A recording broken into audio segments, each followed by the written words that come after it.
Nah, lanjut Pak. Jadi kalau kita lihat ya Pak ya, di kebutuhan listrik, electric power consumption yang ada di suatu pabrik itu 20%-nya adalah udara pneumatik dari air kompresor. Dimana dari 20% itu kalau dibagi itu paling banyak dari air blow itu sekitar 42%, terus juga aktuator dari silinder itu 14%, suction 9%, plasma ventilasi 9%, dan kebocoran udara itu sekitar 5%. Nah, itu banyak. Jadi kalau di sini ada air blow nggak Pak? Semua Pak. Sama air blow ya? Ya itu rata-rata itu paling besar konsumsi udaranya.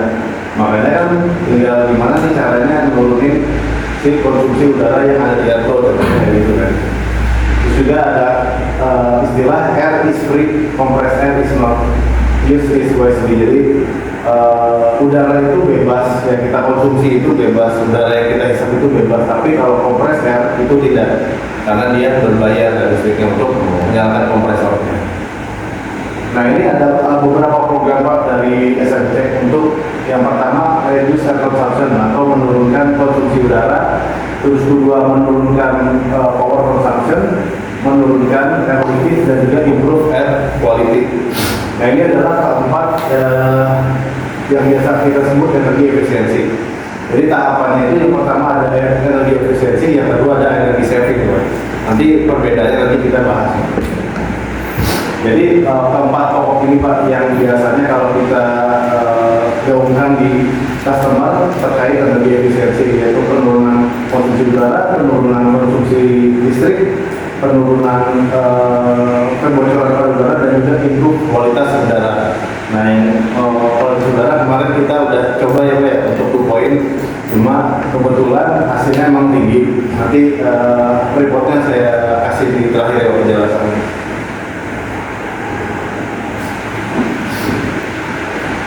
Ini ada video, ini ada suara.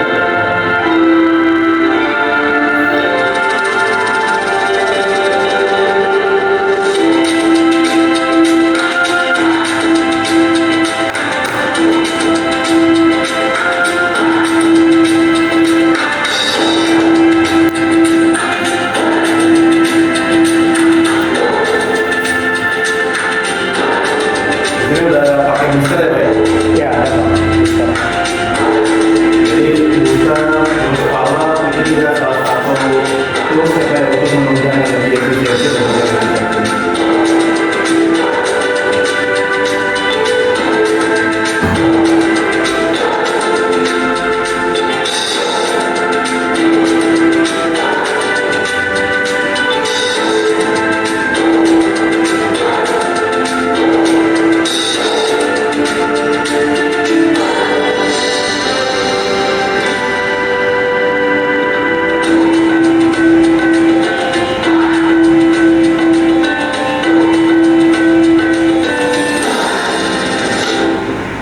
Nah kalau di YTK sendiri Pak terkait biaya listrik ya Pak ya, terutama kompresor itu gimana Pak? Dia besarkah atau gimana?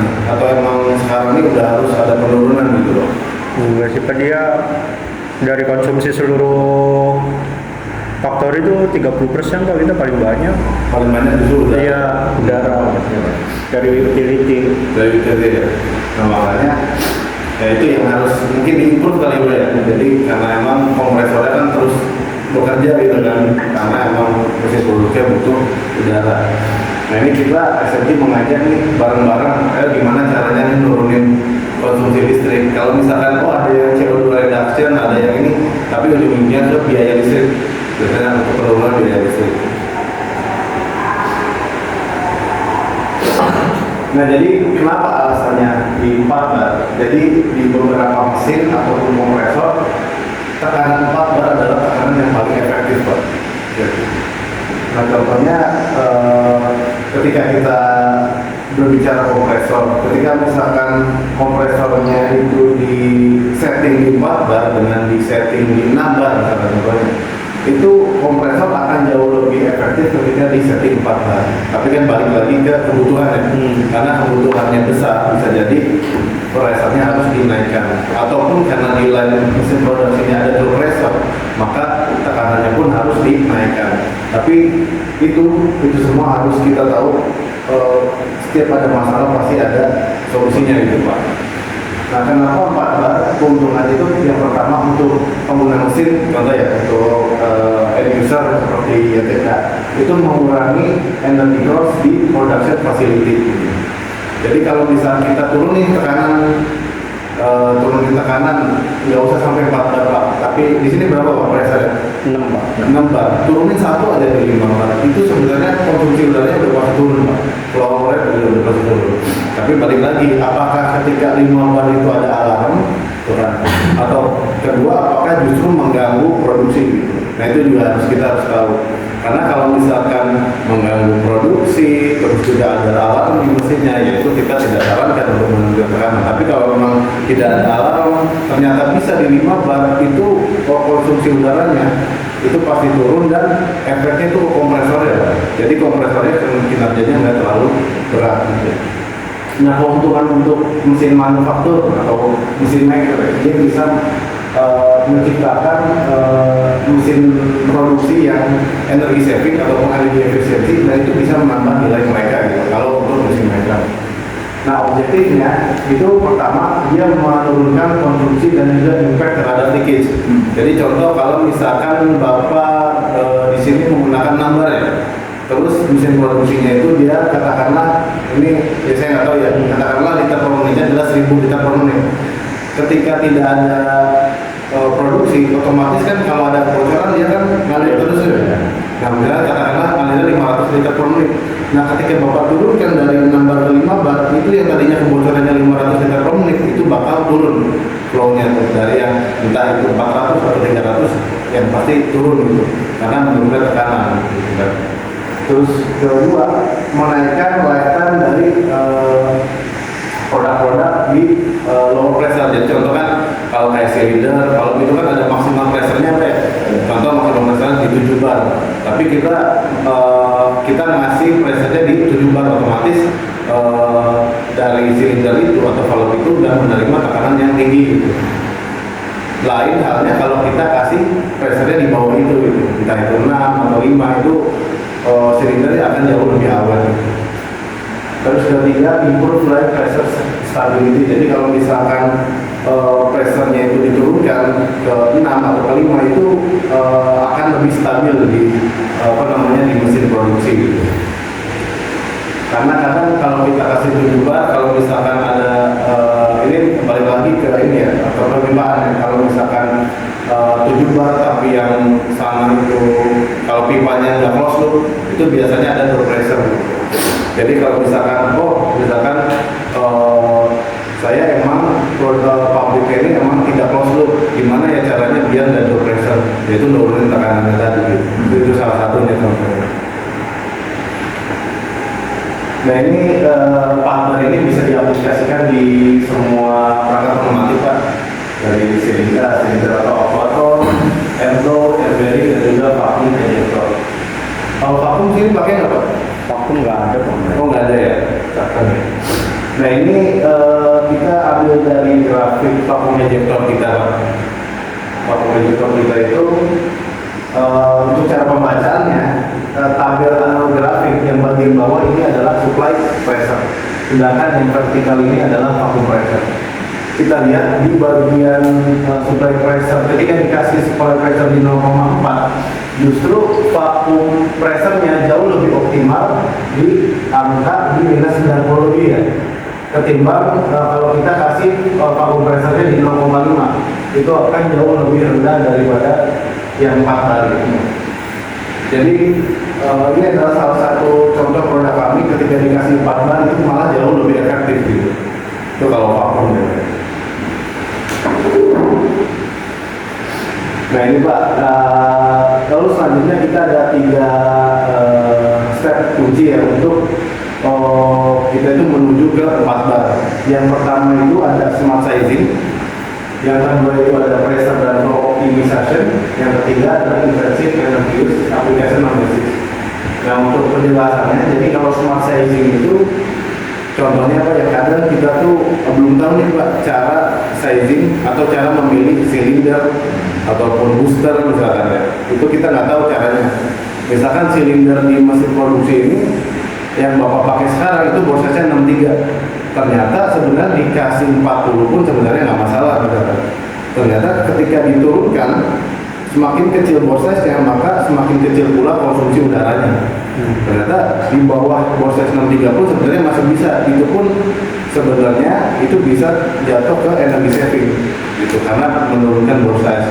Nah itu kan balik lagi ke pemilihan di awal gitu. Bisa jadi emang di awalnya itu bore size-nya itu emang nggak ada Pak.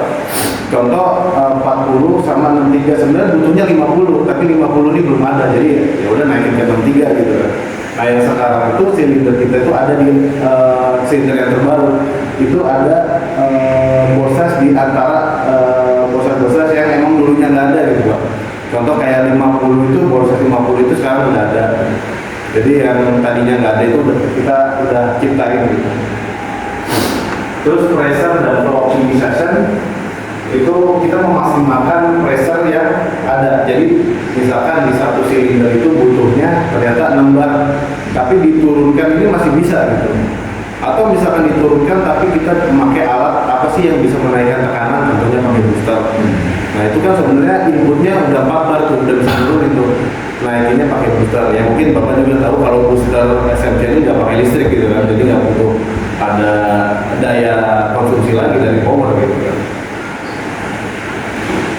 Nah ini contoh selection software-nya Pak, udah pernah buka Pak selection software-nya Pak. Jadi misalkan lo mau misalkan iseng-iseng gitu Pak, mau bikin mesin produksi, atau mesin di mana Pak? Di sini atau order keluar ya. Sebenarnya ini bisa digunakan untuk misalkan analisis tadi. Oh misalkan prosesnya 63, sebenarnya benar nggak sih prosesnya gitu yang udah dipakai sama mesin produksi. Nah jadi kalau contohnya apa ya di model selection software ini kita bisa tahu itu Pak. Jadi cukup Bapak tahu beratnya dari benda kerja itu nanti silinder, valve dan semuanya itu akan langsung muncul gitu Pak. Jadi sesuai dengan kebutuhan. Jadi kalau model selection software ini sebenarnya cukup di download aja atau dibuka di web, itu gratis Pak di smcworld.com. Nah kalau misalkan ada yang mau langsung itu bisa tinggal di scan aja di sini biar terbuka software. Jadi sebenarnya banyak Pak software itu. Jadi contoh dari air dryer sampai dengan cylinder itu semua ada namanya selectionnya.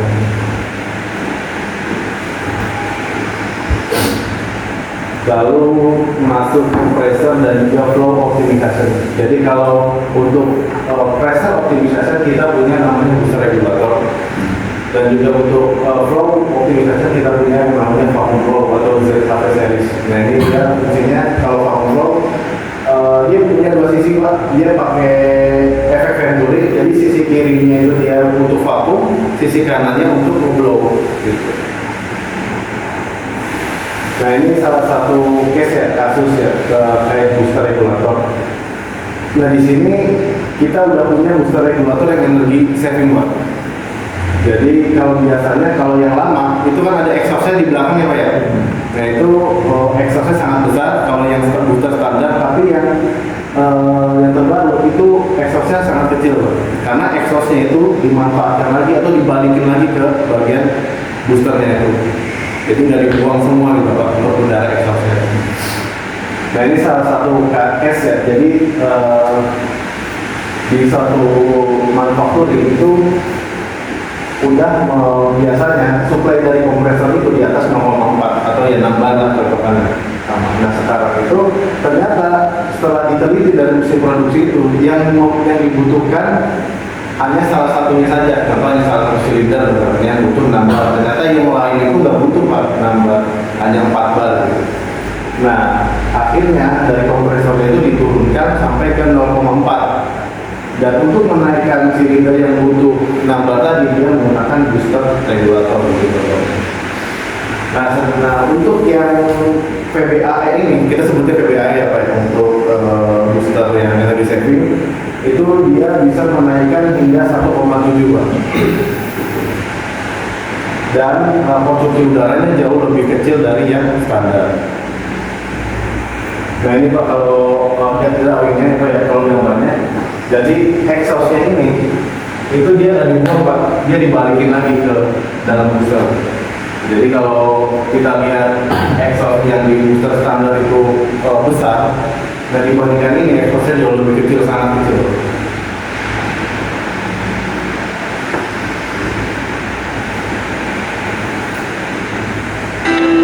Ini kita ada video aplikasi yang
Karawang PT JTK itu turun 30% konsumsi udaranya, dan juga di ANI kita juga coba juga itu turun juga, itu konsumsi udaranya bisa sampai 30% itu.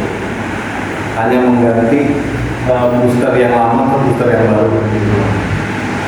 Nah selanjutnya ada flow optimization, itu dimana kita sebutnya jet api, dia fungsinya untuk blowing. Nah, blowing ini dia bisa digunakan untuk membersihkan benda kerja atau justru memvakum di bagian mesin ini, itu juga bisa. Terus juga di bagian blowing juga untuk chips dan juga di transferring. Jadi contoh transferring itu dia untuk mentransfer entah biji plastik atau palet, itu juga bisa. Karena dia ini yang paling kecil itu konsumsi udaranya hanya 85 liter per menit. Tapi blownya itu bisa sampai 11.000 liter per menit. Jadi kan yang dia masukkan tuh udaranya ke sini ya Pak. Karena dia dipakai efek Venturi, itu blownya bisa sampai 11.000 dan vakumnya bisa sampai 8.000 liter per menit. Jadi dengan konsumsi udara yang lebih kecil, itu blow-nya itu jauh lebih besar. Nah kalau blow ini dia nggak masuk ke konsumsi udara, konsumsi udaranya hanya udara yang masuk ke sini aja. Kalau di sini buat ngeblow itu buat ngebersihin pakai apa? Pakai nozzle biasa aja. Iya, paling pipa Pak. Pakai pipa ya. Iya. Nah kita juga sebenarnya ada, kalau misalkan ke video dulu Pak. Nah ini contohnya apa ya? Contoh biasa untuk cleaning. Ini blow. Ini proses blow, jadi ngebersihinnya blow. Tapi bisa fokus Pak dia untuk Fokusin. iya difokusin. Maaf. Cuman nyebar. Nyebar. Gimana? Bisa difokusin gitu Pak. Satu titik. Satu titik. Berarti Cuma nyebar, Pak. pakai pipa lagi apa gimana? Iya pakai, kalau ini dia karena lubangnya besar ya otomatis jadi ada ya nggak seperti nozzle gitu iya Pak. Tapi ada buat jadi fokus gitu Pak. Nah kalau Tambahan. fokusnya itu kayak tambahan alatnya ya Pak ya? Iya. Tambahan alatnya ada ya? Nozzle. Sama nozzle gitu. Nah ini dia yang vakum nih.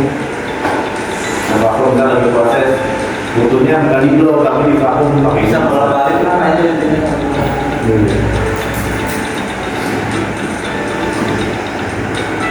Nah itu ada tambahan ionizer-nya ya di belakang. Oh di sini ada pakai ionizer? Nggak ada ya? Nggak perlu juga. Dikulen semuanya. Nah ini yang dari step yang terakhir, ini adalah intensive analysis application analysis. Jadi ini untuk analisisnya nih Pak. Jadi untuk analisis sendiri itu tahapnya yang pertama itu improvement reason. Tadi kan kalau reason sebenarnya udah ada ya Pak ya. Reasonnya itu untuk menurunkan biaya listrik gitu kan. Itu yang pertama. Lalu yang kedua measurement. Jadi cek the actual consumption. Jadi ada kata-kata di Pak, you cannot improve what you cannot measure. Jadi kamu tidak dapat mengimprove apa yang tidak dapat kamu ukur. Apa sih alat yang digunakan untuk mengukur? Kan kalau di kita di dalam udara pneumatik ada dua, ada pressure gauge atau flow switch, ada pressure switch atau flow switch. Nah, karena kita berhubungannya dengan konsumsi udara, maka yang dibutuhkan adalah flow meter atau flow switch. Jadi contohnya, contoh misalkan kita tahu di mesin produksi tersebut itu konsumsinya udara, konsumsi udaranya berapa sih? Tahunya dari mana gitu? Kalau kita nggak punya alat ukurnya, contohnya dari flow meter itu bisa kita ukur konsumsi udaranya berapa sih setiap satu cycle atau dua cycle gitu kan. Terus kedua dari flow meter ini kita bisa melihat kebocoran Pak di mesin produksi. Jadi kan kalau misalkan ada kebocoran, ketika tidak ada kebocoran itu kan flow meternya harusnya 0 ya, 0 liter per menit. Tapi ketika ada kebocoran itu dia bakal bergerak 10 liter per menit, 20 liter per menit. Nah itu juga salah satu kelebihan dari adanya flow meter selain untuk mengukur konsumsi udara. Kedua measurement, ketiga improvement.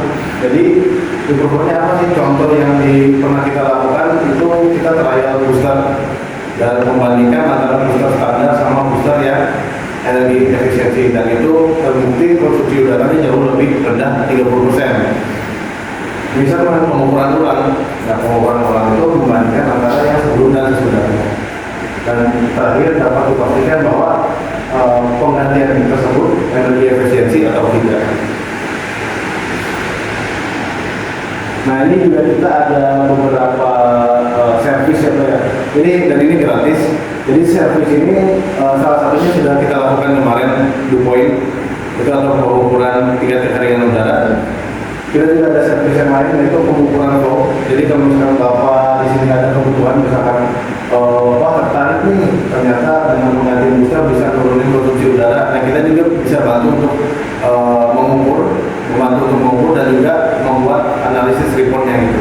Yang dimana mungkin bisa jadi bahan pengajuan Bapak di sini sebagai bentuk improvement ke manajemen misalkan seperti itu. Jadi ini ada daftarnya Pak. Jadi ada full factor assessment, mesin line assessment, mesin analisis, early assessment, intensive assessment, air quality test, to ISO 85391. Nah itu kan sudah kita lakukan kemarin sama dengan saving training yang kita lakukan sekarang.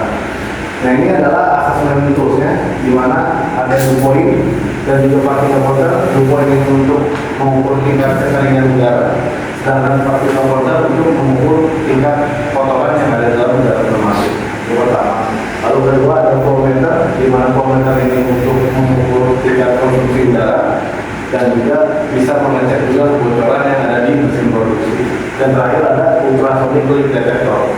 Jadi kalau ultrasonic detector itu sama untuk mengukur kebocoran, hanya ini khusus untuk yang kebocoran yang sangat kecil. Jadi yang nggak bisa terdeteksi sama flow meter itu pakai ultrasonic detector. Jadi contoh hanya kebocorannya dari fitting, misalkan nggak kedengaran ya, sebenarnya kebocoran bisa kedengarannya dari kuping ya. Nah ini kalau misalkan dari kuping nggak kedengaran, dari flow meter nggak kedengaran, nggak kebaca, itu bisa pakai ultrasonic detector. Jadi kalau ke depannya kalau Bapak ada kebutuhan ini, tinggal sampaikan aja ke Pak Mamit, ini kita gratis. Kita udah melakukan yang kemarin dari poin nanti ada di poin dia. Masih ada pertanyaan Pak?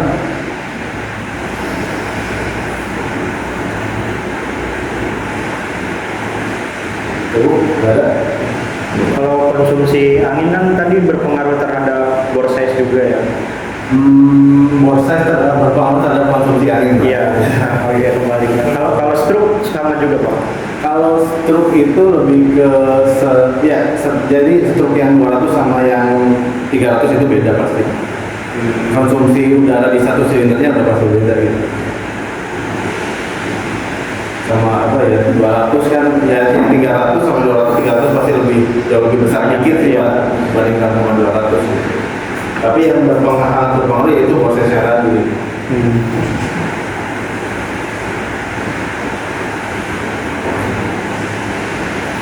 Kalau flow meter itu ada nggak Pak alatnya yang langsung diklaim di pipanya? Oh itu kita semuanya di pipa Pak? Oh di pipa. Diklaim itu Di luar. Iya di luar. maksudnya bukan dipotong. Ah, diklaim kita ada, tapi baru yang 3/4 ya, 3/4 sama setengah ya. Yang meter di berapa? Iya, jadi maksudnya nggak usah motong pipa. Iya. Iya, kita ada ultrasonik tapi. Kita selama ini nyari-nyari pasti ujung-ujungnya potong pipa, masukin alatnya. Iya, jadi benar. si alatnya itu malah dialiri angin baru kebaca.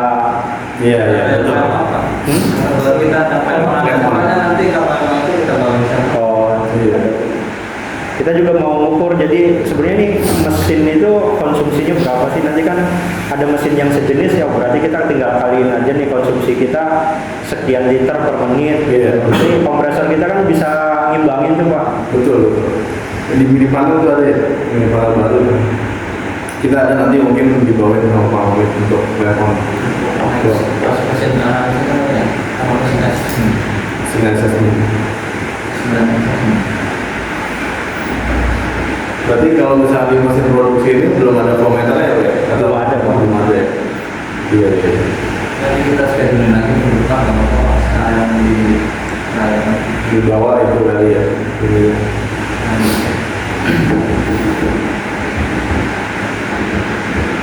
Jadi kayak misalkan contoh kan kita juga ada ya blow gas itu apa contohnya kalau di sini blow gasnya masih yang nozzle-nya udah kecil belum Pak? Atau Pipa Pak di sini rata-rata. Oh, pipa ya? Pipa semua. Ya kan logikanya semakin besar ukuran diameter si nozzle-nya semakin besar konsumsi udara yang ngalir gitu. Tapi itu bisa diakalin dari ini nggak Pak? Dia kan blow itu kan kontrolnya di solenoid ya. Blow Kalau di mesin kita. Oh, iya. Di mesin kita tuh kontrol untuk ngeblow itu di solenoid. Iya. Misalkan solenoidnya kita size-nya dikecilin itu berpengaruh nggak terhadap konsumsi udaranya? Solenoid apa nih Pak? SMC kan? Iya. SMC ya. Jadi kalau solenoid ya sebenarnya bisa karena tapi nggak terlalu tinggi sih Pak. Jadi kalau misalkan di solenoid kan dia ada apa namanya itu dia kayak lubang kecilnya. Nah itu ada pilihannya. Yaitu yang membuat si konsumsi udaranya gede atau kecil. Jadi kalau kita otomatis kalau misalkan ganti ukuran pipa yang tadinya 3/8 turun ke 1/4 ya itu berpengaruh juga. Sama ganti selang itu pengaruh, sama ganti nozzle juga pengaruh juga. Jadi banyak caranya juga. Kalau misalkan tapi balik lagi nanti impact ke benda kerjanya bagus apa enggak gitu. Soalnya yang biasa kita trial ya, oh ternyata blockchain SMC itu dia bagus nih konsumsi udaranya rendah, tapi kadang operator tuh nggak suka pak. Pertama, wah suaranya kurang besar. Itu iya itu ya. Suaranya nggak meyakinkan itu masalahnya. Bersih nggak nantinya? Iya, nah kedua itu bersih apa enggak? Kalau kadang di trial, oh enggak. Jadi kalau ditambahin ini airflow-nya diperbanyak di mesin. Iya, ya, jadi contohnya kayak gitu. Jadi kalau kita balik lagi, kalau misalkan blownya itu untuk membersihkan sesuatu, misalkan membersihkan blok mesin atau yang lain, ketika diganti itu bersih atau enggak gitu. Itu sih. Kalau diturunkan udah pasti ngaruh pada konsumsi udara. Kalau blow ya. Tapi itu balik lagi ke efek dari pembersihannya bersih atau enggak. Pipanya jangan gede-gede. Iya. Nah kita lanjut lagi Pak ya. Jadi ada beberapa, tadi kan kita di awal ada energi efisiensi, ada juga energi saving. Nah itu ternyata beda. Jadi kalau kita balik lagi ke, kita langsung ke contoh ya Pak ya. Kalau kita balik lagi ke zaman dulu mungkin kita masih pakai lampu pijar, betul nggak Pak? Dulu ya zaman masih kecil gitu kan, masih lampu yang kuning. Nah itu kan dayanya besar ya Pak ya. Nah kalau misalkan kita bicara lampu ya, energi efisiensi itu sesimpel ketika dipakai ya matiin, ketika dipakai nyalain, ketika nggak dipakai matiin, itu energi efisiensi. Kalau energi saving itu mengganti dari produk yang dayanya tinggi ke yang dayanya rendah. Contoh kalau zaman dulu itu dari lampu pijar ke lampu neon, dari lampu neon ke lampu LED gitu. Nah itu kan menurunkan daya, tapi dengan kualitas yang sama gitu kan. Nah itu energi saving. Nah balik lagi ke udara pneumatik, kalau di bagian air compressor source itu kita ada pembagiannya. Ada yang disebut energi efisien, ada juga yang masuk ke kategori energi saving. Jadi kalau energi efisien itu kalau di bagian udara suplai udara ya, itu ketika misalkan mesinnya banyak, ya udaranya diperbanyak gitu, biar nggak sampai compressor. Tapi kalau emang mesin produksinya kecil, udaranya suplainya nggak usah terlalu banyak, yaitu yang disebut energi efisiensi. Atau bisa juga kalau misalkan lagi nyala mesin produksinya, ya udara suplainya kolomnya dibuka. Tapi kalau misalkan lagi nggak ada produksi ya ditutup ya. Sesimpel itu sebenarnya kalau energi efisiensi ya. Dan kedua masuk ke energi saving, apa sih yang bisa dilakukan di suplai udara? Mengganti kompresor dari yang dayanya tinggi ke yang dayanya rendah, atau dari yang standar ke yang inverter dan sebagainya. Contohnya seperti itu. Terus kedua di bagian flow system, kalau misalkan energi efisiensinya apa? Mengganti sistemnya ke intermittent low. Kalau intermittent low itu on off. Nah, kalau kita pakai valve itu kan sirkulasi on off-nya itu kan rentan terhadap koil yang kebakar misalnya. Tapi kita ada push blow namanya, intermittent blow. Jadi dia pakai mekanikal. Dia bisa membuat on off si udara pneumatik tanpa menggunakan coil gitu. On off itu kita ada. Terus untuk bagian energi savingnya, kalau di bagian low itu mengganti nozzle-nya Pak. Dari yang nozzle-nya diameternya besar diturunkan ke yang lebih kecil. Itu udah pasti konsumsi udaranya turun, tapi impact blow-nya itu dia naik sebenarnya. Sama kayak kita kalau lagi nyiram tanaman pakai selang, kalau misalkan nggak kita popot itu air misalkan hanya sedikit, hanya dekat gitu jatuhnya, tapi ketika kita pencet airnya kecil tapi efeknya jauh. Nah itu sama seperti itu kalau kita ganti nozzle di udara pneumatik. Nah untuk di piping system, kalau energi efisiensinya itu menambah atau menginstal valve. Sedangkan kalau untuk energi savingnya itu untuk instalasi pipanya disarankan dari yang tadinya hanya satu jalur dirubah ke loop piping, ke loop system gitu. Nah itu bisa menurunkan adanya drop pressure kalau loop piping. Kalau di sini looping nggak ya Pak? Iya, Looping. Pak, mau nanya nih Pak, Boleh. dari flow system nih Pak. Ini kan kalau untuk di energi efisiennya kan dia kalau kondisi sekarang ya Pak, sama di PT kita Pak, JTK. Kebetulan kita pakainya kan PAUD ya Pak. Nah, kalau dari Bapak kan tadi informasi ada dari kalau orang-orang doang ya Pak, dia kan pakai mekanik ngandelin dari Indonesia Amin. Nah itu ada settingan buat timernya nggak Pak? Ada berarti ya Pak? Ada, jadi mau on-nya lebih lama atau off-nya lebih lama itu bisa disetting. Push blow itu kita namanya. Push flow ya Pak? Iya.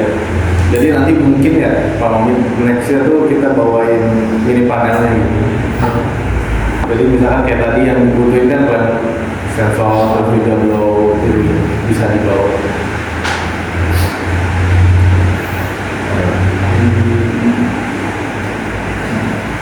Ada lagi Pak? Oke Pak, coba. Berarti kalau di sini blownya on terus ya Pak ya? Kita on terus Pak, on off sih Pak, cuma makanya tetap dari sana Pak. Iya. Oh iya, selanjutnya on off aja kan ya? Iya, On off gitu Iya. kan? Iya, nah yang push blow ini itu dia on off Pak.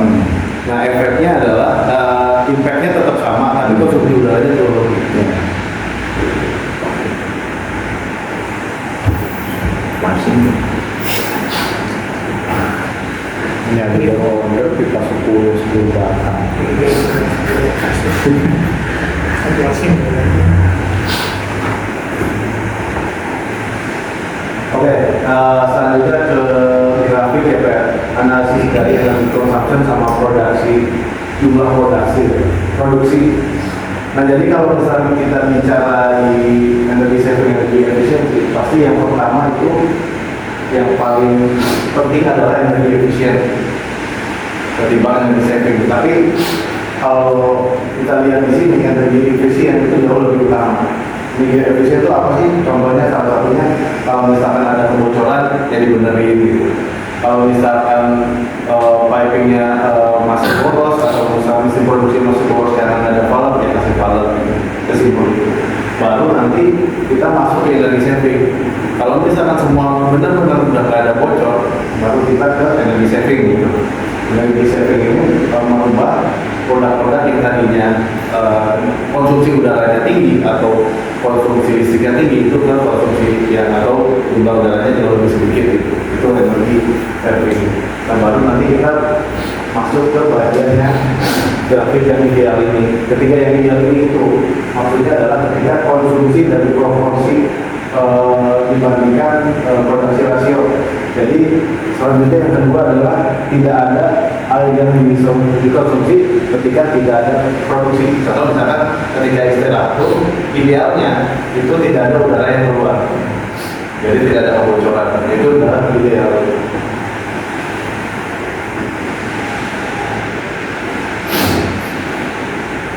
Nah ini salah satu case juga ya kita terkait ZK2 atau vacuum injector energy saving. Dari pergantiannya itu dari yang existing itu konsumsi udaranya di 85 liter per menit dan yang energy saving atau ZK2 itu di 58 liter per menit.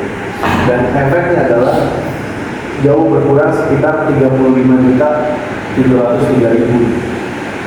Jadi kenapa sih kok bisa ada uangnya gitu? Jadi setiap meter kubik yang dikeluarkan itu ada biayanya Pak. Jadi kita bisa hitungkan, contoh misalkan di mesin produksi itu ketika bocor per harinya itu 1 meter kubik misalkan. 1 meter kubik itu kita bisa konversi ke rupiah. Jadi bisa kita konversi ke rupiah dan kita bisa konversi juga ke CO2. Nah itu makanya kenapa ada CO2 reduction itu dari situ, dari udara yang terbuang.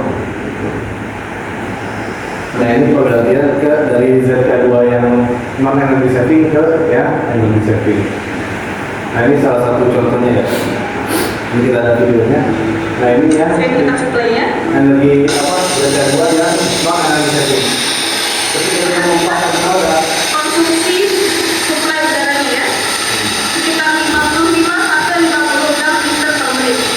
Jadi ketika dia memvakum produk, konsumsi udaranya itu tetap ada 56 liter per menit.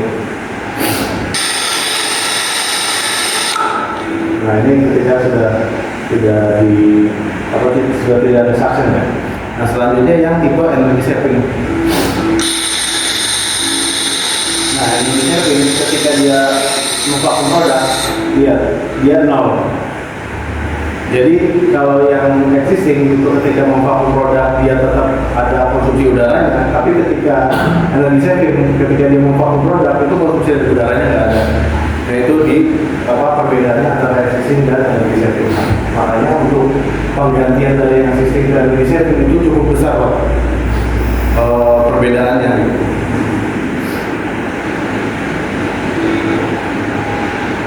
Nah ini kalau ini mungkin udah pada tahu ya Pak ya.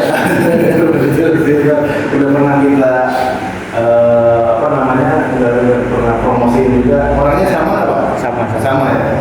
Dan ini kenapa AMS ini masuk ke energi efisiensi karena dia bisa ya udah otomatis apa dia kalau misalkan ada produksi stok, kalau enggak ya valve-nya nutup, dan juga ada standby mode-nya gitu yang menurunkan pressure ketika tidak ada produksi. Nah balik lagi Pak, jadi AMS ini bukan hanya energi efisien, tapi dia juga udah digitalisasi juga. Contohnya ini salah satu tahun kemarin di booth kita ada manufacturing solution juga, kita bikin ini. Jadi semua data konsumsi udara mini panel yang ada di booth kita itu kita tarik datanya ke satu TV atau satu SCADA ini, itu di monitoring. Jadi dimana kalau di AMS ini dia sudah support operasi ora dan tidak perlu PLC lagi untuk tarik datanya gitu.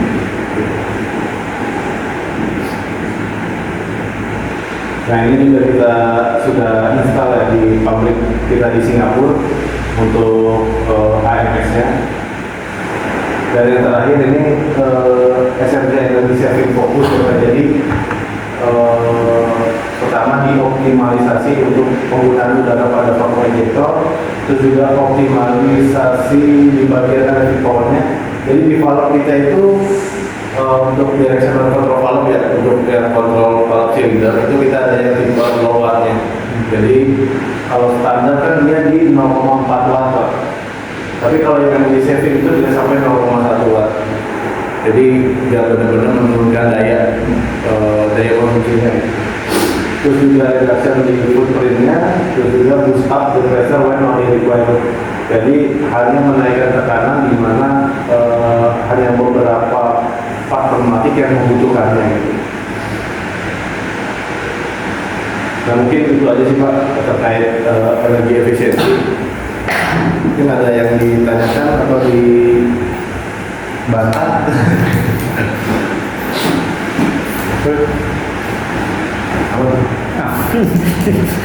Kalau biasanya itu ada tipe booster yang membuat satu faktor dari kompresor berarti ya? Nggak ada sih Pak. Itu biasanya per mesin atau ya per itu aja kan mendingan dinaikin dari kompresor.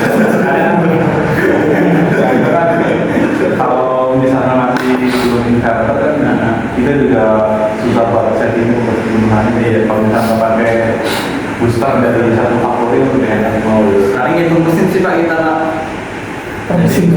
ya mesin. Karena kan balik lagi ya, tadi itu biasanya di mesin produksi itu nggak ada yang nggak semuanya butuh high pressure, hanya satu aja misalkan. Enggak, kalau misalnya Bapak mau coba nih turunin dari 6 bar ke 5 bar, itu ada efek sampingnya nggak sih? Efek sampingnya itu dalam arti alat-alat atau misalnya produk yang malah jadi nggak bagus gitu kan. Tapi ketika emang nggak ada efek samping tersebut, harusnya udah aja, biarin aja diturunin ke 5 bar. Dari 5 bar oke nih, turunin lagi ke 4 bar gitu. Biasanya sih gitu juga. Jadi kenapa booster itu nggak ada yang dari pusat? Itu karena nggak semua menyebabkan mesin aja tekanan yang tinggi gitu. Ya kan regulator Jadi ada. booster itu diciptakan Regulatornya turunin dulu. satu part aja atau satu mesin aja. Kalau enggak semuanya tuh turunin. Kalau oke semua baru kompresornya diturunin. Ini betul Pak, betul. Ya kan setiap mesin itu kan ada regulator ya Pak, sama Betul, filter apa. Coba aja dulu satu. Nah, iya itu maksud saya dari regulator per mesin aja nggak harus semuanya diturunin gitu kan, satu persatu aja gitu. Kadang kan yang butuh pressure tinggi kan kayak blow ataupun press itu yang butuh, tapi kalau cuma transferring sebenarnya itu 4 bar saya yakin bisa Pak gitu. Kenapa? Murad itu paling gede ya blow itu. Blownya bisa nggak nyampe sekerak? Kecil itu. Ya itu tadi banyak pak, kecilin pipanya, kecilin pressure-nya baru jalan. kalau yang di blowing itu pressure-nya sampai berapa? Sesuai dia Pak, 6 kalau 6 ya 6 6 ya? Iya, dia nggak ada Maksimal pak, ya. Maksimal. Mulai dari kompresor berarti. iya ikutin kompresor. Dari kompresor ya. Jadi itu, kalau di blowing itu ya kita ya biasanya rekomendasinya kalau nggak ganti nozzle-nya atau pasang push blow yang on off itu. Jadi kalau yang on off itu kan sebenarnya nggak ngerubah nozzle-nya ya. Dia cuma pengaturan si udara otomatiknya aja. Mau berapa lama nih on-nya, atau mau berapa lama nih matinya gitu. Kalau yang penurunan nozzle itu banyaknya konsumsi udara udah pasti turun, tapi efek kebersihannya enggak kurang. Tapi kalau misalkan mau coba nggak apa-apa Pak. Siapa tahu kan bisa bersih gitu ketika melakukan nozzle. Gitu. Kalau misalkan nih Bapak ada mau berubah, misalkan contoh yang gampangnya kan blow gun misalkan. Blow gun misalkan nanti kita bawain voltmeter, misalkan berapa liter per menit atau akumulasinya berapa liter sih per menit itu. Terus habis itu kita ganti yang produk lain kita. Nah itu apakah bagus dan juga konsumsi udaranya turun atau enggak, nanti reportnya bisa kita bikinin gitu. Kalau misalkan memang udah ada concern kayak energi saving atau misalkan ada manajemen membutuh nih reportnya gitu, nanti kita juga bisa bantu. Kalau pressure jig-nya SMT itu akurasinya berapa persen Pak? Pressure gauge ya? Iya. Pressure switch loh. Pressure gauge. Nah, Gauge. dia misalkan dia ngebaca 5 bar, dia bener nggak sih 5 bar gitu yang aktual ininya gitu. Pressure gauge itu kan sebenarnya bukan pressure absolut ya Pak? Ya. Harus ditambah 1 ya kalau nggak salah, kalau absolut ya 1 bar. Kalau untuk apa namanya, berarti tinggal akurasi ya Pak ya? Iya, akurasinya. Akurasinya harus cek dulu Pak, tidak tahu soalnya tidak apa juga.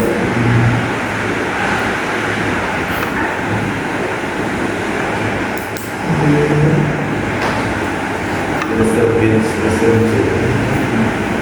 Dan terus mati itu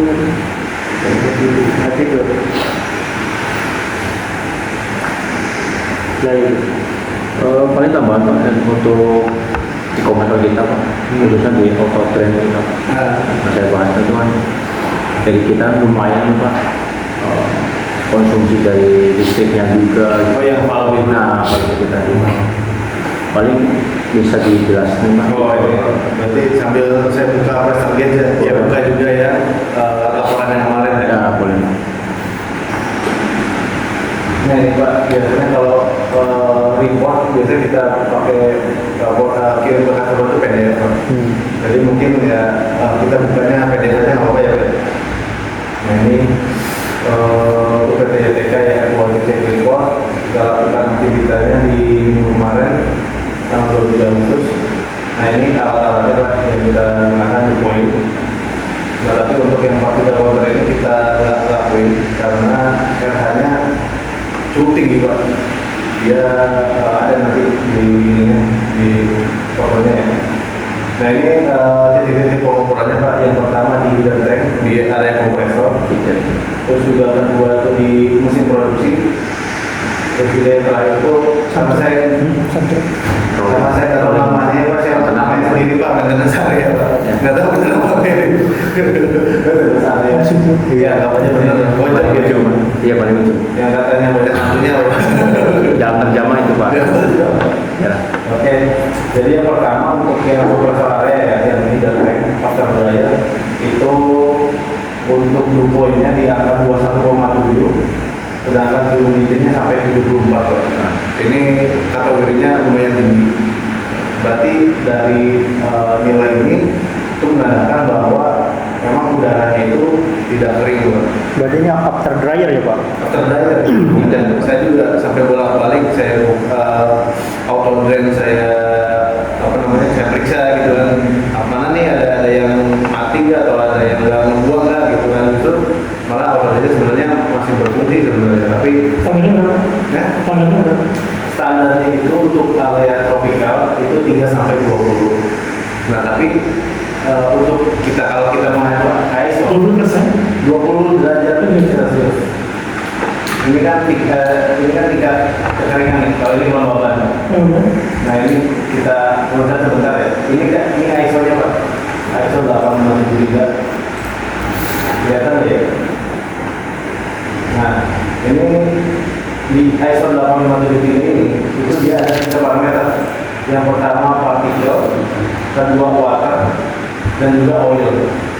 Nah kalau partikel itu nanti kalau kita lapor partikel water nanti muncul tuh Pak ininya apa namanya ada berapa ratus ribu kotorannya. Ya berarti kita Berapa Pak? satuannya ya dia itu per meter kubik angin ya, miligram per meter kubik. Nah jadi setiap angin setiap kotoran itu nanti di compare juga. Nah pertama ada ukuran 0,1 sampai 0,5 itu dari ukurannya ya partikelnya.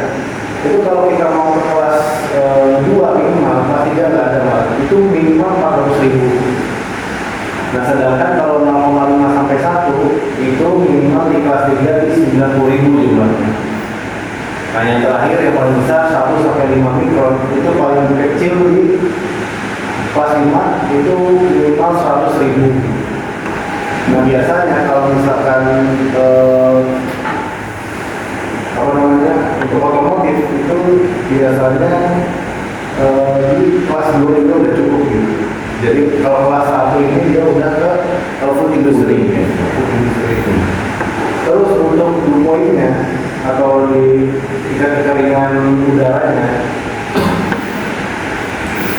itu ada kelas 1 sampai kelas 6. Nah yang kelas 6 ini itu maksimal atau minimal di 10 derajat Celcius. Jadi jauh tuh ya dari 21 ke 10. Itu jauh dari ISO dari kelas paling kecilnya. Nah ini 10 ini ya untuk otomotif sebenarnya cukup 10. Kalau yang minus ini dia untuk food industry sama farmasi. Semakin kecil itu dia semakin bagus tingkat kekeringan udaranya ini. Terus kita lanjut ke oil. Nah kalau oil ini tingkat paling kecilnya di kelas 4. Nah kalau ini kita nggak punya alatnya kalau untuk mengecek oil itu ada apa enggak. Jadi ya ini sebatas kita tahu aja gitu kalau misalkan kelas 1 itu sekitar 0,01 olinya tuh ya, oli dari kompresor. Kan kalau oli kompresor kan nggak boleh masuk ke produksi, itu nggak boleh. Apalagi yang makanan misalkan ya, yang lebih mahal gitu kan. Ya walaupun ada aja gitu ya, apa namanya yang produksi makanan tapi oilnya masih tinggi ada. Tapi nggak boleh saya sebutkan kemana gitu. Nanti nggak dibeli. Nah kalau di otomotif kayak TK ini sebenarnya ini tidak terlalu berpengaruh sebenarnya ya. Yang berpengaruh itu water sama partikel. Nah balik lagi karena kita hanya melakukan dew point, itu pun karena R-nya tinggi. Nah itu kan pasti pertanyaannya, ini kenapa gitu kan? Nah ini kita juga ada beberapa analisis ya atau temuan ya. Nah kita hasilnya dulu Pak ya. Jadi untuk yang feeder time setelah after dryer itu hasilnya segini. Dan untuk kelas misalnya tidak ada, dia tidak masuk. Jadi masih kategori basah dan kondensasi juga ya akan mudah terjadi gitu kan. Nah sebenarnya penyebabnya ada dua Pak. Jadi kadang saya nemunya tuh di kompresor area atau di heater tank itu basah tapi di production line itu enggak. Nah ini di production di kompresor basah dan juga di area produksi juga basah gitu. Nah berarti kemungkinannya analisis asumsi saya di bagian hulunya dari kompresor ke air dryer. Karena air dryer kan fungsinya untuk mengeringkan udara ya. Udara. Tapi bukan hanya air dryer aja, ada juga ya pengeringannya kayak di bawah apa namanya tangki itu kan ada auto drain, terus juga di filter juga ada auto drainnya juga, di air dryer pun ada auto drainnya juga. Nah, feeling saya, asumsi saya itu penyebab dari adanya penyebab dari akarnya tinggi dan rumputnya tinggi itu dari pembuangan air yang kurang sempurna. Nah ini kan kita lanjutin ya Pak ya.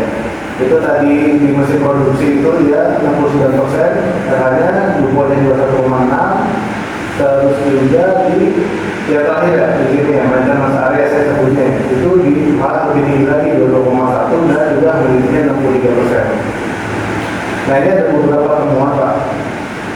Nah di sini ya yang pertama ya kita dari jalur kompresor. Yang ini tuh pipa kompresor apa ya? Jadi kalau kita lihat ya, saya gambarin Pak di sini. Koreksi Pak ya kalau salah. Jadi gambar pemipaannya kurang lebih begini. Ini kompresor,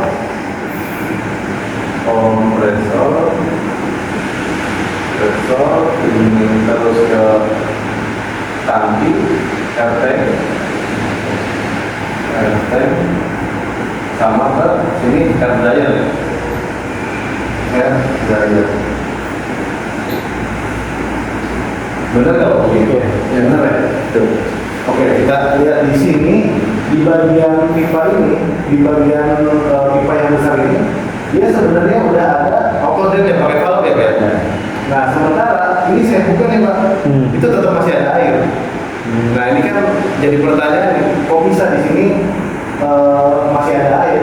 Pertanyaannya, apakah si valve ini mencukupi untuk membuang air, membuang air? Apa enggak gitu? Karena kalau misalkan si valve ini cukup untuk membuang air, harusnya ketika saya buka valve ini harusnya kosong, nggak ada air. Nah, balik lagi ke kompresor, timernya fungsi Pak. Kemarin kita udah coba juga sebenarnya fungsi, jadi air itu keluar, tapi kan kita nggak tahu nih kapasitasnya cukup apa enggak gitu. Kalau kita balik ke kompresor, sebenarnya air itu dari mana sih sebenarnya kan? Kok bisa ada air? Padahal yang dihisap kompresor itu udara gitu kan sebenarnya kan? Dia nggak ngisap air. Yang dihisap kompresor adalah udara, di mana udara tersebut itu mengandung uap air gitu kan. Nah, uap air ini bisa menjadi air karena adanya kondensasi. Kondensasi ini bisa terjadi karena fluida ini, cara kondensasi adalah temperatur fluida itu lebih tinggi 10 sampai 15 derajat Celcius Pak. Ini adalah secara kondensasi. Pertanyaannya, udara pneumatik dari kompresor itu berapa sih temperaturnya? Temperaturnya paling kecil itu adalah 45. Sedangkan temperatur lingkungan ini lebih besar 10 sampai 15 derajat Celcius dari temperatur lingkungan ya, lingkungan. Nah, ini paling kecilnya aja 45 derajat Celcius. Sedangkan temperatur lingkungan rata-rata itu di 30 derajat Celcius. Kalau kita kurangi, ini udah masuk ke syarat ini yang 15 derajat Celcius. Jadi air itu berasal dari uap air yang berubah dari uap air menjadi air. Otomatis kompresor ini bukan hanya memproduksi angin, air juga. Otomatis kalau kita lihat ke air tank, posisi air tanknya itu ada dua ya. Jadi dari kompresor itu yang masuk ke air tank bukan hanya angin Pak, tapi air juga, air dan juga udara. Oke, sekarang kita ke tangki ini. Tangki ini dia ada udara dan juga air kan pasti di bawah nih. Pertanyaannya, drainase dari valve tersebut cukup nggak sih gitu kan? Kita lihat volume dari air tanknya. Volume dari air tanknya itu dia lumayan besar Pak. Gede gitu. Gede dan juga kita nggak tahu nih air di dalamnya itu sebanyak apa sih. Kita lihat tangkinya segini, terus si pipanya itu hanya 1 inch atau berapa? Itu berapa? Yang kecil lah pokoknya Pak ya. Setengah ini berapa? Kecil Pak. Nah, kita nggak tahu nih ternyata misalkan airnya itu penuh segini nih Pak. Misalkan airnya penuh nih, terus ternyata valve-nya itu cuma beberapa detik membuang, beberapa detik membuang. Nah ini kalau ada air tank di sini, kalau ada air di tangki, maka air ini akan ikut masuk nih Pak ke air dryer. Nah, kita ulik dulu Pak, fungsi air dryer adalah mengeringkan udara pneumatik.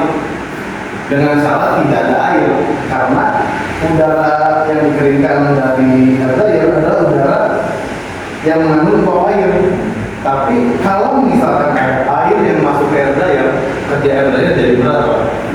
Jadi belum apa-apa udah ada air di air dryer ini. Nah sementara harusnya di air dryer itu hanya ada udara pneumatik yang mengandung uap air.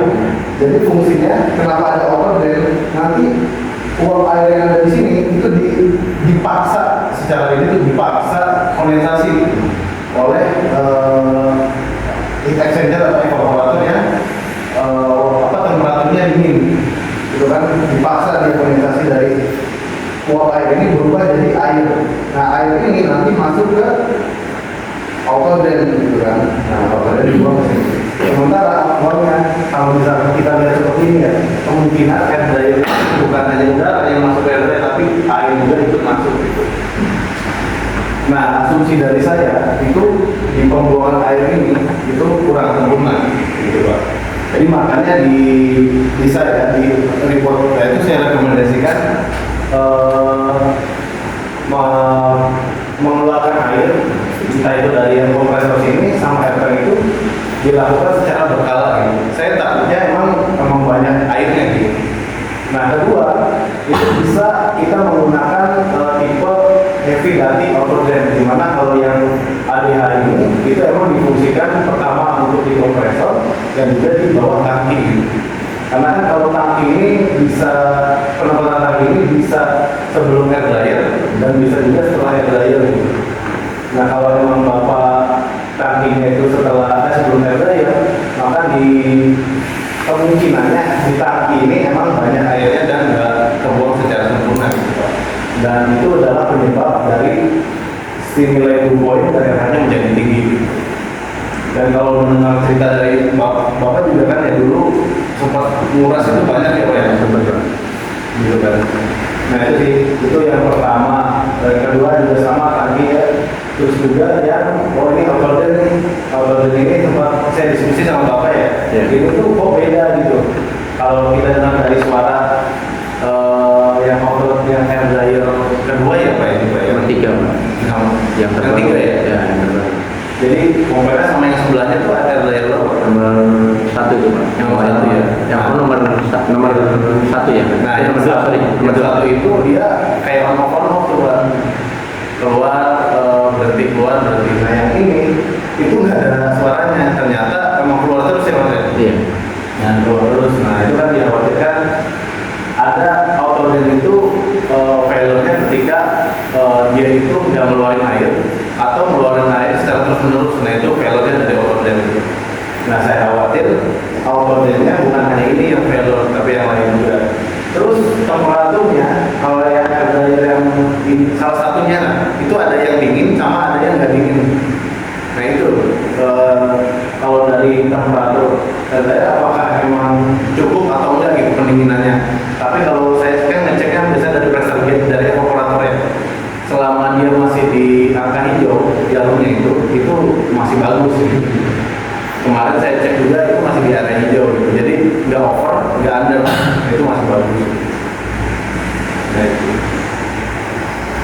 Terus juga di bagian ini Pak ada tambahan. Jadi kalau di filternya di sini ya JTK itu autodrainnya tambahan ya Pak ya? Oh iya Pak yang di bawah. Tambahannya. Nah itu emang nggak ada autodrainnya di filternya apa gimana Pak? Dia bawahnya sih ada Pak, dari kan brandnya tuh Orion ya kalau nggak salah. Yeah. Nah itu dari sananya udah ada. Ditambahin autodrain, ditambahin drainnya lagi. Yang kecil. Jadi kalau yang filter antara kompresor sama air tank atau air tank sama air dryer itu Gimana Pak? yang filter tuh kayaknya sebelum air tank apa ya? Oh kalau filter setelah air tank ya Di sini ya? ya, tapi after dryernya juga ada. Ada ya dua. Nah kalau filter itu kan dia besar ya Pak ya? Tangkinya nih. Kita balik ke sini dulu ke air tank. Jadi air tank itu dia bukan hanya untuk fungsinya ya. Fungsinya itu yang pertama untuk menyimpan udara, kedua itu membuat tekanan stabil, yang ketiga di sini itu terjadi kondensasi juga. Jadi yang tadinya udaranya mengandung uap air juga ada kondensasi di sini karena terjadi perbedaan temperatur tadi. Yang kedua sama, kalau kita lihat main filter itu kurang lebih ada kayak tangkinya kan kayak gini ya Pak ya, kayak gini. Nah ini itu juga sama fungsinya, dia fungsinya kurang lebih ya sama seperti air tank, tapi fungsi dari tank yang ada di air filter itu untuk menyimpan air sebenarnya Pak, untuk menyimpan air. Sedangkan kalau yang di sini kan diganti ke ditambahin ke outlet yang lebih kecil ukurannya gitu. Nah berarti kan airnya itu sebelum dia keluar itu dia disimpan di sini satu sama di outlet juga, jadi ada 2 kali penyimpanan. Dan dikhawatirkan ya kalau misalkan airnya ini nggak dibuang, dia akan ikut kembali ke jalur pemipaan udara otomatis gitu. Nah makanya kalau dari yang diusahakan, kalau yang air filter itu memang sudah ada outletnya langsung keluar ke bawah gitu, nggak usah ada outletnya lagi. Kalau emang rusak berarti kan ya diganti aja gitu sih kayak rusaknya. Atau kalau misalkan ininya bisa diganti doang, ya udah ganti nozzle-nya doang. Kalau nggak bisa, ya kemungkinannya ya harus ganti semuanya. Gitu. Jadi makanya kalau yang di import saya ini fokusnya di antara kompresor sampai air dryer aja gitu. Nah yang bikin lebih yakin lagi kalau airnya nggak kembang ini pas saya kayaknya itu masih ada airnya gitu. Itu sih Pak paling kalau analisis atau asumsi dari saya juga. Tapi kalau kan Pak kan dari ART aja kan misalkan 45, biasanya sih dari daya itu keluar turun 10 derajat gitu ya. Pendinginannya itu kan dulu tuh udah dingin lah. Kayak dari daya keluar kan beda suhu ruangan lagi kan. Apakah bisa terjadi kondensasi lagi terus si itunya itu jadi air yang kopi di apa sih kan tadi cuma juga yang bilang juga kan Ada ya itu bisa jadi juga Pak. Jadi mengungkapkan air dryer sini di pipanya tuh ada kondensasi apa enggak ya kan di itu pakai loop piping ya, otomatis kan memang ada sih kalau kena panas ya cepat panas, kena dingin ya betul. Itu ada kondensasi juga Pak. Nah saya pernah tadi kan bilang ya kalau misalkan saya pernah nemuin ya saya cek di setelah air dryer itu basah, tapi di mesin produksi itu nggak basah. Jadi yang kemarin saya cek di mesin produksi itu di bagian, jadi sebelum masuk ke mesin produksi dia pakai kayak gini Pak, dia bikin tank lagi, terus di bawahnya itu ada outlet yang dulu ada outletnya. dan di sini kalau masuk ke mesin dryer itu pakai ventilasi Gimana? masuk dryer pakai ventilasi Tapi pakai tank kita tuh nggak gede, kecil banget. Saya masih ada kecil banget lah, jadi nggak perlu gede-gede. Tankinya seukuran tahu ini Pak, apa namanya alat pemadam kebakaran, apa dia segitu tankinya. Apa yang mesin apa? Tiap mesin. Jadi tiap mesin. Nah itu bisa mengurangi air juga dari nurunin nilai tubuhnya gitu dari situ. Di situ di sini ada outletnya, ada si apa namanya suplai udaranya itu dari jadi atasnya kita bikin lagi kayak di bor terus bikin banyak gitu suplai udaranya. Nah ini ada yang mesin, ada yang buat blow gitu. Nah ini tank ini kecil Pak, tapi efeknya luar biasa gitu. Mau ditambah outlet. jadi kalau misalnya mau pasang yang tadi di booster terus tanki gitu di situ kurangnya Booster plus tank. jadi kan ada booster yang seperti ini gitu Ya betul. Kurang lebih ya segitu lah. Gitu. Terus juga soalnya yang di kita tuh dari dryer itu udah turun 10 derajat itu karena kalau produksinya udah 3 menit ada ini ya. ada air gitu Gimana? ya dari dryernya udah 10% Pak, ibaratnya turun 10 derajat. Tapi kenapa pas masuk ke produksi bisa masih ada air? Nah itu kan jadi pertanyaan. Iya. Kalau di air dryer kan Bapak lihat kan dari ini ya, dari ada displaynya ya. Enggak Pak, kita pakai scan infrared. Oh gan. Oh temperatur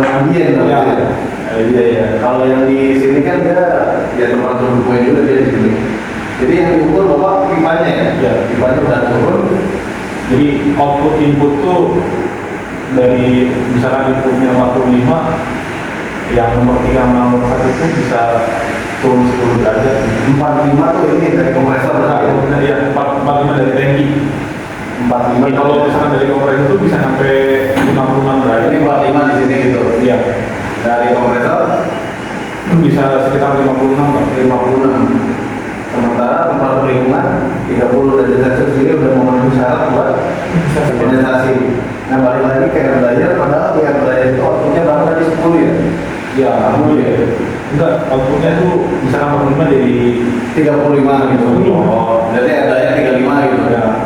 Berarti kan lebih dingin gitu ya? Lebih dingin. Nah kan kalau kita balik lagi ya ke cara kerja air dryer. Air dryer kan kalau kita bikin, kalau kita buka ya, buka air dryer itu dia ada kompresor, terus juga ada kondenser, terus juga ada alat ekspansi. Ini ekspansi ya, ekspansi. Ini ada kondenser. Terus nah ini yang digunakan untuk ini namanya heat atau evaporator ya. Nah ini bagian freonnya atau bagian refrigeran kan, dimana di sini ya kondisinya yang kenapa sih di air dryer ini, nah itu kan yang kita pegang ini di bagian evaporatornya ya. Nah evaporator ini dia bertukar panas dengan udara dari kompresor. Biasanya kan dari kompresor misalnya di sini ya. Nah kompresor yang tadinya udaranya panas ya tadi berapa? 45 misalkan 45 kenapa bisa turun kan 38 karena dia bersentuhan dengan evaporator.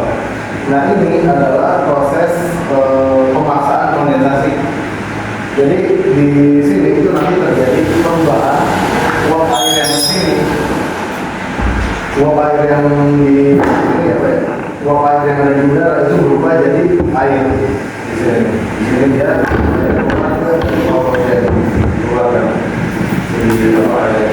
tapi kalau misalkan air yang ada di air tank terus juga ada di filter itu dia akan membuang, ada kemungkinan masuk. Nah yang tadinya ini itu hanya mengirimkan uap air ditambah nanti ada air juga masuk di sini, yang ditakutkan itu pengeringan yang ada di air dryer itu nggak sempurna, jadi masih tetap ada air. Nah, makanya saran dari saya itu ada pengeringan berkala di air tank dan juga air dryer. Tapi yang paling penting sih air tank karena kemungkinannya air itu banyak di air tank. Tapi ya, ini memang sekali apa ya? 5 menit sekali, iya. Atau brandnya, atau palap ya. Dia pakai timer Pak. Jadi onnya berapa menit gitu, 3 menit atau 5 menit. Off-nya emang agak lama. Nah, cuman untuk menentukan 3 menit itu saya trial dulu Pak. Jadi kan kalau air yang keluar itu bunyinya beda Pak. Air kalau gitu, terus di bawahnya tuh saya buka tangkinya. Nah ketika udah yang keluar angin, nah itu saya pakai ini stopwatch. Oh berarti ini dengan 3 menit tuh udah air udah kebuang semua. Sisa 30 detik tuh saya sisain angin buat keluar. Nah jadi pas penentuan timer itu udah trial dengan asumsi bahwa dengan sekian menit itu air di tangki itu udah kebuang semua. Jadi tiga shift ya di situ Pak? Iya. 3 shift ya. Total 20 jam lah kalau kompresor runningnya. Tapi kalau misalkan mungkin ya Pak, kalau misalkan dilakukan maintenance seperti itu, kemudian dilakukan misalkan hanya di pagi hari memastikan air itu dia membuang secara sempurna gitu kan. Soalnya kan kalau metodenya pakai valve ya mungkin risetnya emang mungkin udah benar gitu ya. Kita tapi aktual yang ada di tangkinya kita kan juga nggak tahu gitu. Jadi makanya rekomendasi saya apakah bisa gitu kan dibuatkan valve di sini ya. Di sini ada valve yang otomatis sama valve sebelum ini tuh Pak, sebelum pakai timer, sebelum pakai valve itu kita sebelumnya pakai ini Pak.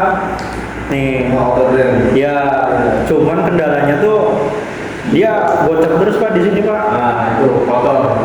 Nah, kita beli baru juga tuh dulu, pernah beli baru Pak Hamid. Saya pasang cuma seminggu rusak lagi. Iya, iya karena itu ini Pak, kotoran Pak, partikel. Partikel tuh apa dia nyumbat si kayak valve-nya. Dia tadi kan saya bilang ya, jadi filternya auto drain itu kalau nggak kebuang terus-terusan atau nggak buang sama sekali, itu dua filternya. Nah yang sering kita jumpai pun itu seringnya kayak gitu. Jadi kan kalau apa namanya, ini kan prosesnya dari kompresor ke air tank ya Pak. Nah kompresor kan partikelnya banyak, airnya juga banyak. Jadi kalau misalkan di kompresornya ini banyak kotoran ke air tanknya, efeknya ke auto drain juga.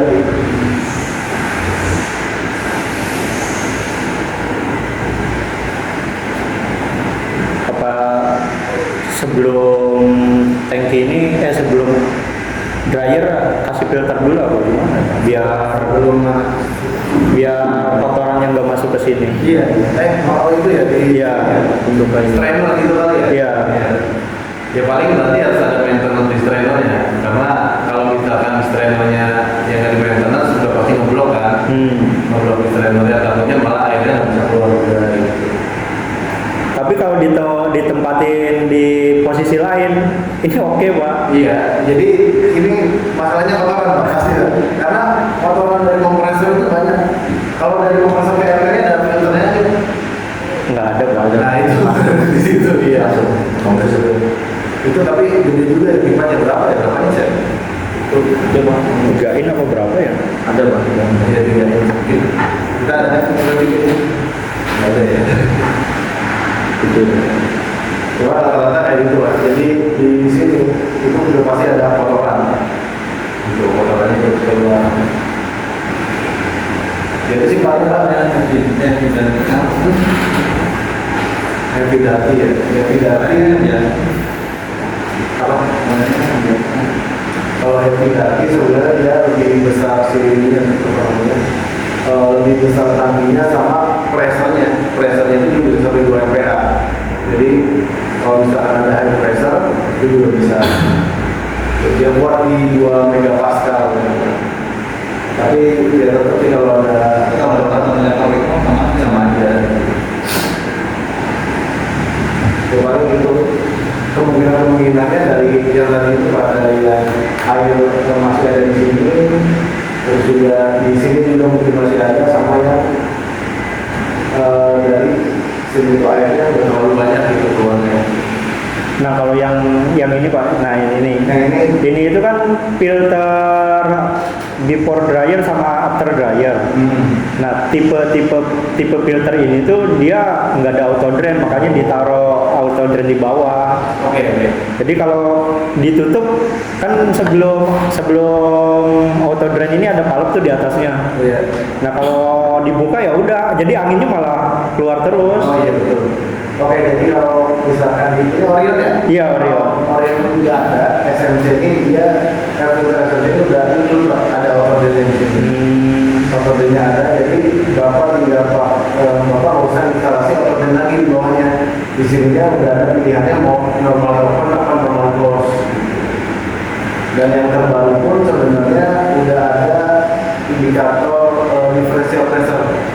Jadi kalau misalkan udah itu pressure sebesar 1 bar itu tanda kalau misalkan elemen filternya itu clogging.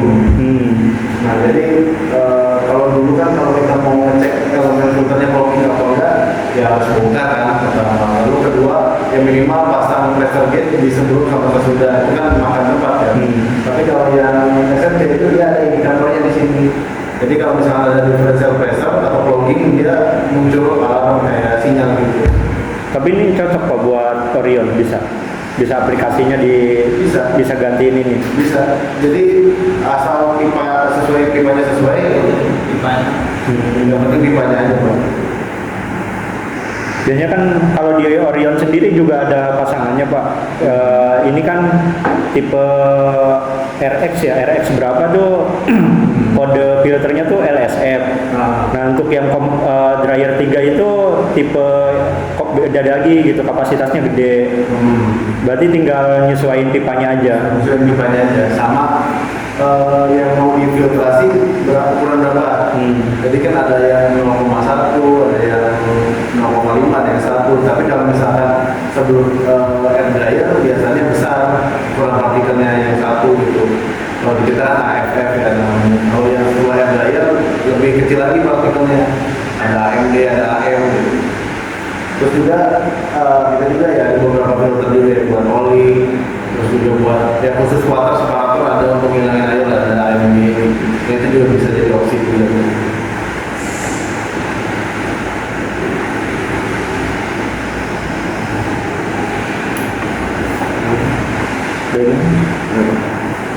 Ya, paling itu juga analisis dari saya gitu ya, itu dari saya.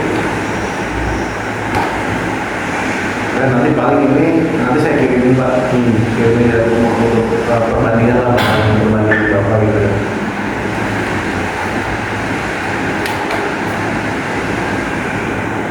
Nah sama ya ini ya standar instalasi. Jadi kalau misalkan instalasi itu sebelum masuk proses produksi itu ya sebaiknya ada outboardnya, sama di sisi terakhir itu ada outboardnya juga. Terus terkait instalasi juga ini harus miring ya Pak ya.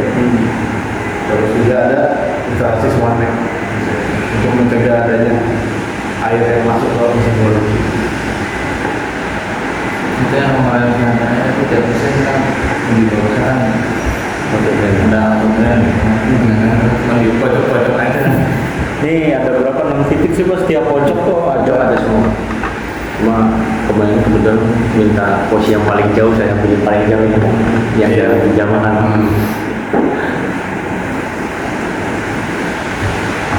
Ada lagi Pak yang ditanyakan Pak? Cukup. Oke. Paling itu aja Pak dari saya pribadi. Terima kasih. Assalamualaikum warahmatullahi wabarakatuh.